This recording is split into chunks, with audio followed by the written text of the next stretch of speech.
les carburants mais également li nga xam ne moom moo jëm ci wàllum gerte gi ngir mu jàppale leen ci li nga xam ne rek moom moo jëm ci secteur yooyu donc le Sénégal collecté na 413 milliards de francs CFA ci ay li nga xam ne moo di partenaire extérieur ngir dugal ko. finance islamique dañ koy def en général du nekk loo xam ne bon je ne pense même pas que mu am yoo xamante ne day am intérêt bon je suis pas financier mais. oui tamit toutes les banques islamiques duñ ko appliquer. mooy dañuy def partage des profits ak li nga xamante ne moom mooy naka la tuddati les pertes c'est-à-dire bu ñu ñëwee dañuy ñëw mel ni kuy ànd ak yow di liggéey. parce que intérêt dafa araam ci islam. oui donc bu fekkee da nga privilégier effectivement forme de financement yooyu ça veut dire que am nga au moins looy daw mooy diisaayu li nga xamante ne mooy service de la dette mooy bor bi après kii yi nga xamante ne moo ciy tegu intérêt yi nga xamante moo ciy tegu. beneen donc là je pense que c'est important de le souligner. beneen affaire mooy. qu'il faut souligner mooy moment bi nga xamante ne ci lañ mobiliser ces fonds xam nga coow dafay juddu barki démb wax ji bëri oui OCDE wooy gars yi aj nañu financement yi nee nañ dootuñu financer Sénégal waxoon nañ leen le pays va droit au mur. Investisseurs yi fu mu toll dañoo paniqué. dem nañ sax ba yëkkati un débat bëgg yëkkati ko bokk. comme quoi que ni woy gars yi wóolootuñ Sénégal ndax ba léegi dañu am jiixi jaaxa ci Sénégal sax finalement moom fan lay jëlee xaalis pour mën a fay. absolument xam nga loolu moom mooy kon Sénégal da nërmeelu daal. parce que su fekkee ne dem nañ ba Sénégal ci boppam mi ngi def ay pexeem di génne xaalis pour mën a fay. les gens di soulever wala boog ñeneen ñi di soulever la question di wax ne c'est douteux. fan lay jëlee xaalis pour mën a fay tu vois à quel niveau effectivement la gars yi bëgg a porter benn nu ma koy tuddati. débat quelque part benn débat quoi tu vois. donc moment bi nga xamante ni fa lañ mobiliser kii bi. donc c'est important. parce que ci mois de mars bi sànq maa ngi koy rappeler dañu war a fay bor boo xamante ni dafay ñëw à maturité dafa am eurobond bu nga xamante ni Sénégal la ko jëloon en 2018. eurobond boobu dañ koo xaaj ci ñaari pàcc eurobond bi 2 milliards 200 millions la woon de dollars donc biñ ko jëlee d'euro biñ jëlee bor bi dañ koo xaaj ñaari partie benn partie bi 1 milliard d'euros la benn partie bi 1 milliard 200 1 milliard d'euros bi dañ ko war a fay sur 10 ans mais selon li nga xamante moom la ñu signé woon avec les bailleurs. mooy ci 10 ans bi balaa muy mat c'est-à-dire dañ koy fay ci 3 années yu mujj yi dañ koy éclaté ci 3 années yu mujj yi. c'est-à-dire 2028 la war a am 10 ans donc 2028 2027 2026 muy ñetti at yi nga xamante ne moom la ñu war a éclaté boru 1 milliard d'euros boobu nga xamante ne dañ ko jëloon. eurobond nag boo ko jëlee li ngay def mooy dañ naan la da ngay fay les intérêts chaque année. chaque année intérêt bor bi dañ naan la par exemple lebal nañ la 100 000. intérêt bi 10 000 la dama la ko lebal ci 3 ans. dañuy jël 10 000 bi. diviser ko ci ñetti at yi mooy intérêt bi. nga fay chaque année liñ diviser ci 10 000 bi. bu ñetti at yi jeexee la des ci intérêt yi nga boole ko ak 100 000 bañ la lebaloon fay ko donc bu fekkoon ni. eurobond bi éclaté wuñ ko ci 3 ans yi dañuy bàyyi ba 2028 ñu fay 1 milliard ya nga xamante ne moom la ñu joxoon 1 milliard d'euros. plus li nga xamante ne moom mooy la des ci intérêt yi. pour éviter fayandoo loolu d'un coup ñu éclaté ko ci 3 ans. 3 ans ouais. léegi éclaté ci 3 ans boobu moo tax. ci 2026 bi ci mars 2026. ñu war a fay ci eurobond boobu mooy première partie bi 1 milliard 200 yi loolu sur 30 ans la loolu 2048 la jëm dañ ko war a fay 1 milliard 200 millions d'euros yi. d'accord boobu sur 30 ans la 2048 lañ ko war a fay. maintenant. li ñu war a fay bi ñu yegsee ak yeneen bor yi nga xamante ne dafay fekk ci eurobond beeg et tout ça. à peu près Sénégal dafa war a fay 700 et quelques milliards. 746 747. oui loolu la war a fay. sauf que bi ñu déggee loolu gars yi de oui. voilà mais en fait. le Sénégal avait déjà réglé le problème en quoi faisant mooy lii ñuy wax financement bii ñu mobiliser. 413 milliards de francs CFA. mais également sur le marché local. plus de 510 et quelques milliards yoo xamante ni ko mobiliser.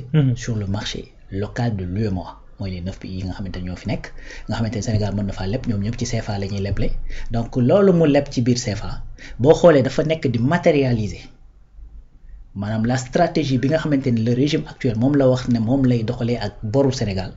mooy signaler sa micro. mooy fexe ba nga xam ni. ah oui. pourtant mi ngi tàkk. ayca allons-y.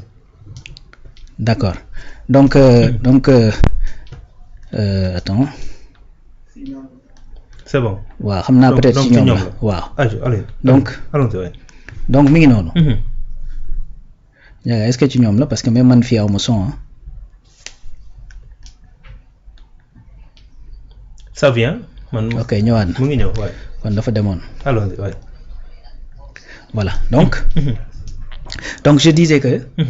bor kii boobu marché boobu li muy réglé mooy tey boo xoolee dañ ne la 400 et quelques milliards fële wax la 500 et quelques milliards ci marché local bi. te noonu lay continuer c'est-à-dire équilibre boobu lañ bëgg a. lañ bëgg a changer mooy fexe ba nga xamante ni parce que bu njëkk Sénégal lu ëpp li mu daan lépp da koy lépp ci biti. tout à fait bu waree fay am jafe-jafe yi nga xamante ni moom la ñu am. léegi Sénégal jël l'option le régime actuel jël option ne dañuy fexe ba endogénéiser suñu bor.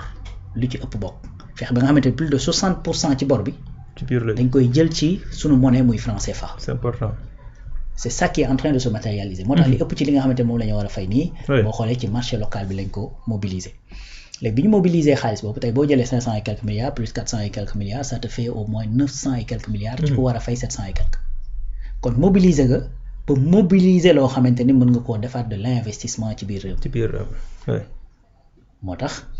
bi coow li bare ku nekk di wax et tout ça tu vois l'état wala bokk ñi nga xamante ne ñoom ñoo ŋànk loolu. ils sont sereins amuñu benn jafe-jafe parce que tey li état war a mobiliser ci année bi. c'est-à-dire ëpp na loolu foofu c'est de l'ordre de 4000 et quelques milliards 6000 et quelques milliards daanaka. yoo xamante ne dañ ko war a mobiliser donc te mobilisation bi dafa c'est-à-dire du da ngay toog rek daan ne wéy man soxla naa temps. donc da ngay jékki-jékki rek daal ne jour sangam dama koy dem wuti ça se passe pas comme ça. c'est-à-dire c'est une planification booy def Sénégal bu jógee di leb du yeewu rek. daal ne soxla naa 100 francs daal di jóg dem waaxu ji pour ne damay lebi ça se passe pas du tout comme ça. tey marché UEMOA bi dafa am des dates. yoo xam tey boo demoon ci surtout UEMOA titre boo demoon ci site bi da ngay dem ñu fekk ñu wax la ne date sangam. pays bi ak pays bi ak pays bi ñoo ñëw ci marché bi. date sangam pays bi ak pays bi yow. selon calendrier boobu. da ngay toog nga ni man bu ñu yeggee ba telle date. man j'ai besoin de temps fii laa koy dem wuti yee ak fii ak fii ak fii bu ñu yeggee ba telle date j'ai besoin de temps et cetera et cetera c'est-à-dire ça obéit à une structuration.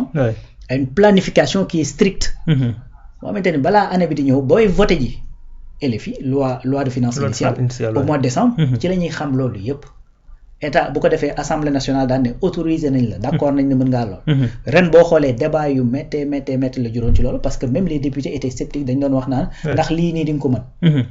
ba finalement boo xoolee yenn ci montants yi sax ci yenn investissement yi Cheikh Diba dafa jël engagement à l'assemblée nationale comme quoi que ni y a des dépenses yu nga xamante ne duñ ko engagé tant que xaalis bi nekk fi. absolument kon kooku xam nga ni buñ dee wax peut-être ku wóolu boppam kooku wóolu na boppam. tu vois donc loolu mooy nekk di matérialiser wu. kon effectivement on n'a pas ce problème de défaut de paiement bi ñu nekk di wax ak yu demee noonu léegi nag le débat du défaut de paiement.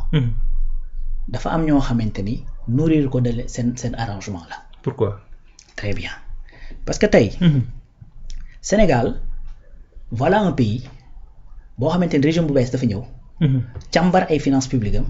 gis ci ay njombe yoo xamante ni kenn xamul nan la toll jusqu'à ce que FMI daal ne bor bi ñu gis Sénégal ñu ne bu ko mosuñu ko gis lu ne toll en Afrique mosuñu gis lu ne toll immédiatement gars yi ne FMI lii mënta am te du ko yëg ça c'est pas possible donc il faut forcément FMI war na ko yëg débat bi daal di posé wu réaction bi ci am mooy après FMI dañoo changé même équipe bi doon ñëw Sénégal ñoom si seen bopp def seen mea culpa ba wax ni dinañu nan la tuddati xoolaat même suñu ay procédures de contrôle. muy man pour man quelque part benn aveu. boo xamante ne ñoom lañ ko def. donc. bi nga xamante ne loolu am na débat boobu posé wu léegi Sénégal ne comme yëf yi demee na nii de toute façon bor bi ñoo ko leb bien que liñ ci def yëpp normal mais danañ ko fay. FMI ne ko non man pour li ma gis comme xalaat mooy il faut ñu restructurer sa dette sa bor bi Sénégal bañ. FMI reconnaître ko. daal ne loolu ça dépend ci ma bëggee mayel bi mu fi mujjee loolu la wax ça dépend de l'état du Sénégal mooy décider ndax day restructurer ou pas. mais ñoom loolu moo ci seen position de léegi nag état du Sénégal mooy décider bi ñu ko laajee ne ko ndax programme bi ngeen di signé ak Sénégal ak yu demee noonu ndax Sénégal insisté nañ ci programme dañ ne loolu Sénégal ñoom insisté wuñ ci ça veut dire que Sénégal bëgg na programme mais bëggul programme à tout prix. Parce que tout simplement FMI li mu lay jox ci xaalis boobu du lu bari mënta régler sax say problème xëy na confiance bi nga xamante ne dana ko def ci bailleurs yi moom mooy mën a permettre moom mooy tax nga bëgg programme boobu mais cette confiance bi muy def ci bailleurs yi yan bailleur la en général c'est l'Occident. Aujourd'hui on te parle de finances publiques partenariat ak les fonds yi nga xamante ne ñoo nekk Émirats arabes unis nga gis président demaat fa bi mu fi jàppee naar bi ñu naan jàpp na ko tiis beeg et cetera. Arabie Saoudite également ci fii Sénégal bi nekkoon invité d'honneur. La Chine ñëw en appoint et cetera. Donc ce qui veut dire que ni tey même Turquie. ñoom ña ngay wéy di ñëw di dugg si Indiens yeeg ñoom itam. kon yan investisseurs la c'est les investisseurs yi nga xamante ne ñoo nekk du côté de l'Occident peut-être ñoo am problème.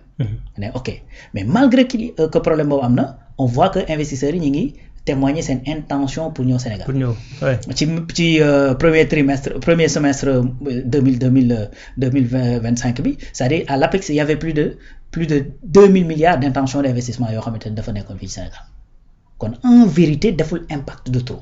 parce que Sénégal dafa solvable ndax dafa am ay richesses dafa am ay ressources. ressources yooyu nag mooy enjeu bi mooy nan la ñuy def ba indi Sénégal ci guuta goo xamante ne dinañ mën a teg loxo ci ressources yi. Donc l'intelligence des nouvelles autorités mooy nekk ne ñoo bañ ça c'est de l'intelligence et c'est du courage. ñoo bañ restructurer wuñu. malgré tous les risques su fekkee ni problème bi dafa am na ñu ko fi amoon nan ngeen def ba dimbali leen te restructurer wuñu kon ku am situation bi Sénégal am mën nañ koo dimbali te duñu restructurer su fekkee da nga am volonté dimbali. Pourquoi ñu wax loolu parce que lii ñu dal dafa dal daanaka Égypte bien que effectivement ci ay proportions yu bokkul la et puis peut-être c'est pas le même cas ci ay nëbb ay borok yu demee noonu. mais pourtant aidé nañ ko te restructuré wuñ. pourquoi mu war a mën a valable foofu te du valable Sénégal. kon là dafay feeñ la volonté bi nga xamante ne moom la autorités yi nekk les institutions de Bretton Woods am pour wéy di noot Sénégalais parce que africains yi en général. parce que tout simplement. s'il n'y a pas de pays pauvre. S'il n'y a pas de pays pauvre, FMI ku muy lebal Banque mondiale ku muy lebal kenn parce que duñu lebal les pays riches. Au contraire pays riches ñoo fay dugal seen xaalis ñu koy lebalaat les pays pauvres. kon il n'est pas dans l'intérêt c'est comme l'usine pharmaceutique bi nga xamante ne dafay defar garabu cancer. S'il n'y a pas de cancer koy jaay garab. S'il n'y a pas de pauvre koy lebal. kon ils n'ont même pas intérêt à ce qu'il n'existe plus de pays pauvres. Absolument. waaw loolu nag Sénégal dañ koo comprendre. léegi daal ne ce qu'on va faire mooy nous on ne restructure pas dañuy fay bor bi même buñ dee lekk ñax danañ ko fay li ñu dese as néew ñu dugal ko ci loo xamante ni dana jur tuuti. ñu jëlaat lu tuuti loolu dugalaat ko ci loo xamante ni dana jur tuuti bu yàggee mu bari. ba keroog ñu ciy génn absolument. très bien donc c'est ça qui est en train de se dérouler. et que c'est ça l'enjeu et que Sénégal bu réussir loolu c'est-à-dire tache d'huile lay doon dafay joxe l'exemple à tout le monde comme ni ngay jékki-jékki daan ne ah non c'est possible parce que Éthiopie ils ont fait benn barrage def ci 5000 milliards de dollars alors que ñoom dong ñoo ko ci def. laaj ñu xaalisu kenn. ah c'est possible parce que Botswana mu ngi nii musuñoo am décaissement FMI. c'est possible parce que Inde ngi na le depuis 91 amuñu décaissement FMI. donc si les autres ont pu réussir bu ko Sénégal réussir mais tu penses pas que le Mali va se dire ah tiens Sénégal bi nekk suñu wet du mel ni ñun nga xamante ne ñoo bokk même les habitudes alimentaires les habitudes économiques et tout ça affaire yooyu réussir nañ loolu ñoom benn ruq lañ 196 000 kilomètres carrés alors que ñun am ndaan fay lañ donc s'ils l'ont réussi pourquoi pas nous. Tu penses que le Niger ne va pas dire la même chose? Burkina doit wax la même chose keneen ak keneen. Absolument. Voilà l'enjeu stratégique et géostratégique xam nu ñu ko mën a tuddee. qui se joue avec cette question de dette mu mel ni benn question bu ndaw la. alors que li ci làqatu ci biir dafa bari il y va tout simplement de l'indépendance d'un pays ou bien d'un continent par rapport à des structures à un système financier bu nekk ci monde boo xamante ni day def lu dul noot leen c'est tout. Absolument. donc boo xoolee bi nga xamante ni Gemayel mi ngi fiy jóge li ñu def mooy dem indi ki nga xamante ni mooy Mercedes nga xamante ni réew moomu jógee la mu fa defe yoon mooy restructuration ñu indi ko Sénégal kon xam nga loolu dafay wane toujours que ni ñoom lii mooy seen intention léegi nag loolu dafa laaj sursaut que chaque Sénégalais soit conscient de ce qui se joue li nga xamante ni moo nekk di am xam ni c'est-à-dire les institutions dañu nekk di préserver ñoom seen i intérêt waruñu ñu nag gën a bëgg ñoom seen i intérêt que ñun suñu yos donc lii moo nekk di jouer moo tax à chaque fois ñuy alimenter un certain débat Sénégal dana ko mën du ko mën di jéem a créer benn psychose et cetera pour mën a am cette pression bi nga xamante ne dana nekk une pression populaire venant ci peuple comme le peuple est le seul souverain moom mooy véritable pouvoir et cetera donc boo demee ba créer ci ñoom benn psychose bi mën nañoo jóg ne seen dirigeants yi problème bi yëpp yéen a ko kii da ngeen a dëgër bopp il faut ngeen def li FMI wax et cetera mais ça n'arrivera pas tout simplement parce que tey ñi fi nekk di régime à travers ki nga xamante ni mooy le premier ministre du président Pastef de Ousmane Sonko c'est-à-dire il est dépositaire d'un pouvoir populaire boo xamante ni il est intact. Absolument. li xew keroog UEMOA da koy wane. Un premier ministre qui vient daanaka il a un rang de chef d'État. Donc da ngay gis mu toog ak ay chef d'État tu as l'impression que c'est lui le président de la République chef d'État et premier ministre. Donc voilà li nga xamante ni moo tax très bien loolu du nekk lu yomb et que y a une jeunesse africaine nag bu nekk di màgg di xam li xew fii di xam li xew fële. et qui est très consciente quand même. très consciente parce que dañoo xam li xew fii xam li xew fële ndax léegi dara na bootul. dañu xam liy faiblesse wu pays occidentaux yi xam liy seen ay fort xam nan la ñu jaar ba yegsi fii ñu yegsi. et que xam également que ni ils n'hésiteront pas violence bañ defoon démb ak bërki démb pour Nord Afrique pour seen confort ñoom defaat ko. ils vont pas hésiter loolu nag de plus en plus les Africains ñi ngi yeewu ci loolu et que ñi ngi def bloc. Pour retrouver surtout parce que on a déjà été indépendant on a déjà été souverain parce que civilisation yi gën a mag ci àddina bi la civilisation égyptienne ci la bokk fii la c'est à partir de l'Afrique royaume du Mali mi ngi fii le Ghana mu ngi fii les royaumes yi nga xamante ne ñoo nekkoon Sénégal le Songhai le Songhai et cetera yooyu yëpp ñu ngi fi te c'était des civilisations bien organisées ay réew yoo xamante ni à la limite même démocratique. Absolument. Tu vois. Ouais. Donc là c'est important mais dañu des ci foofu ba tey parce que 413 milliards yi quand même bi nga xam ni